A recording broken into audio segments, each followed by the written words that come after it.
नागपूरच्या यशोधरानगर पोलीस ठाण्याअंतर्गत देह व्यवसायाचा धक्कादायक प्रकार समोर आला आहे। ऐन लोकवस्तीतील एका घरात सुरू असलेल्या देह व्यवसायाचा पोलिसांनी पर्दाफाश केला। या कारवाईत पोलिसांनी संचालकाला अटक करत 3 पीडित महिलांची सुटका केली। सुटका करण्यात आलेल्या पीडित महिलांपैकी एक महिला दिल्लीची रहिवासी असल्याची माहिती समोर आली आहे। पोलिसांनी दिलेल्या माहितीनुसार अटक करण्यात आलेल्या आरोपीचं नाव प्रवीण बिलसे असून तो यशोधरानगर येथील पवन नगर इथं राहतो। आरोपी आपल्या घरात महिलांना देह व्यवसायासाठी जागा उपलब्ध करून देत त्यातून पैसे कमवत असल्याची गुप्त माहिती पोलिसांना मिळाली। या माहितीच्या आधारे पोलिसांनी बनावट ग्राहकाच्या माध्यमातून एका महिलेसोबत 2000 रुपयात व्यवहार ठरवला। महिला ग्राहकासोबत खोलीत पोहोचताच पोलिसांनी घटनास्थळी धाड टाकली।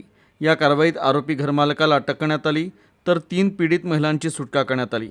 पोलिसांच्या तपासात आरोपी महिलांचे फोटो व्हॉट्सअपच्या माध्यमातून ग्राहकांना पाठवत असल्याचं समोर आलं आहे। व्यवहार ठरल्यानंतर ग्राहकांना घरापासून काही अंतरावर असलेल्या चौकात बोलावलं जायचं। त्यानंतर आरोपी स्वतःच्या दुचाकीवरून ग्राहकांना आपल्या घरी घेऊन येत असल्याची माहिती आहे। सुटका करण्यात आलेल्या महिलांपैकी एका महिलेला देह व्यवसायासाठी दिल्लीहून नागपूरला बोलवण्यात आल्याचं समोर आलं आहे। सुमारे 6 महिन्यांपूर्वी ती नागपुरात आली होती आणि एका हॉटेलमध्ये काम करायची। त्यानंतर तिची आरोपीसोबत ओळख झाली आणि ती आरोपीच्या घरात राहू लागली। दरम्यान पोलिसांनी घटनास्थळावरून रोख रक्कम, ग्राहकांकडून मिळालेली रोख रक्कम, मोबाईल फोन आणि 1 लाख रुपये किमतीची दुचाकी असा एकूण 1,18,000चा मुद्देमाल जप्त केला।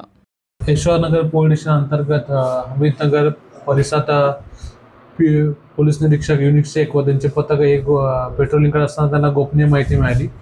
संजीवनी क्वार्टर्स अमितनगर इथे पिठाच्या अनुषंगाने म्हणजे अनैतिक व्यापार प्रतिबंध कायद्याच्या अनुषंगाने कारवाई म्हणजे देह व्यापार सुरू आहे। त्या अनुषंगाने त्यांनी पंटर पंचनामानुसार कारवाई केली तर त्यामध्ये 3 पीडित महिलांची सुटका करण्यात आली आणि यामध्ये गुन्ह्यात आरोपी आहे प्रवीण सालिकराम बिलसे याला अटक करण्यात आली।